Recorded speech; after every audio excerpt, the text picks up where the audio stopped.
Brought to you by V-Guard, co-powered by Sensodyne and Vimal. बोलो जुबां केसरी। पहुंच सके। कई बार क्या होता है कि पुलिस जांच में लापरवाही कर देती है और उसके कारण अपराधी बच जाते हैं। अदालत सजा उतनी नहीं दे पाती जितनी होनी चाहिए। तो आपकी जो पहली मांग है कि इनको फांसी दी जाए,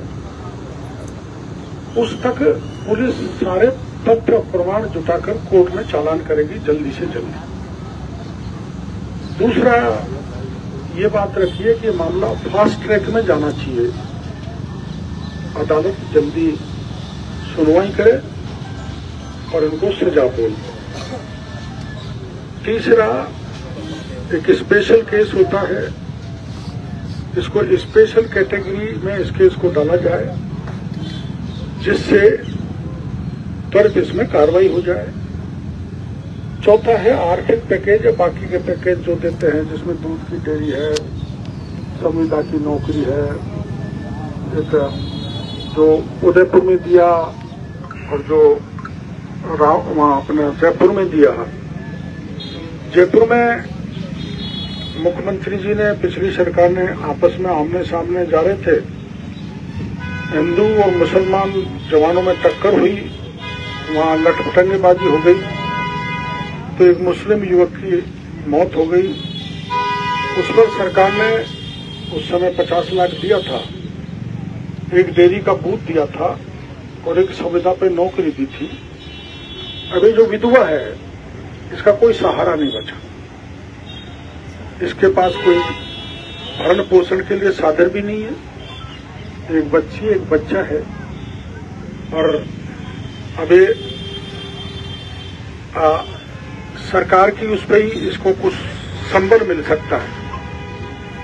इसलिए कलेक्टर एसपी से हमने बात की है कि जो पैकेज धरनार्थी आंदोलनकारी आपके सामने मांग रहे हैं, उसकी रिकमेंडेशन आप सरकार को भेजो।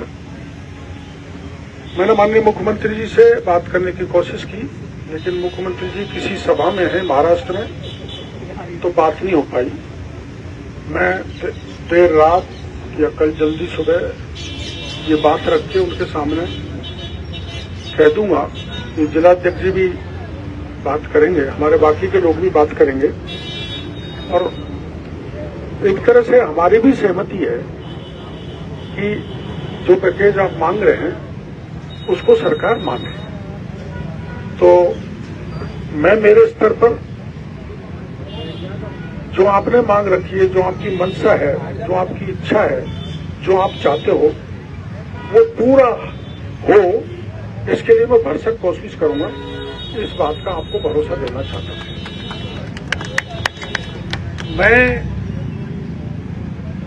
मेरे यहां से फोन भी गए थे और मेरी जानकारी में भी प्रकरण आ गया था, तो मैं सवाई माधोपुर से आपके बीच में आया।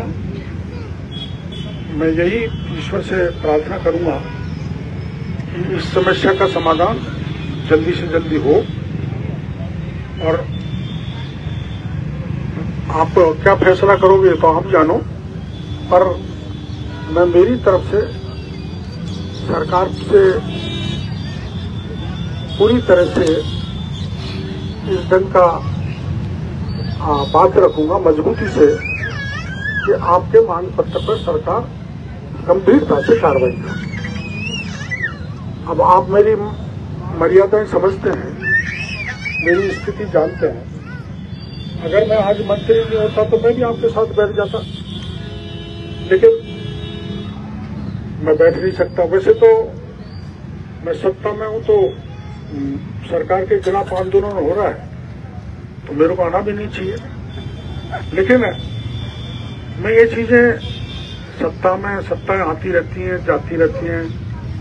सत्ता वाला बात मेरे दिमाग में कोई नहीं है।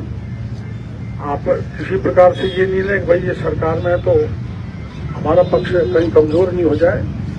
आपके पक्ष को मैं मजबूती से सरकार के सामने जल्दी से जल्दी रखूंगा और आवश्यकता पड़ी जब आप बुलाओगे तो फिर मैं आपके बीच में आ जाऊं।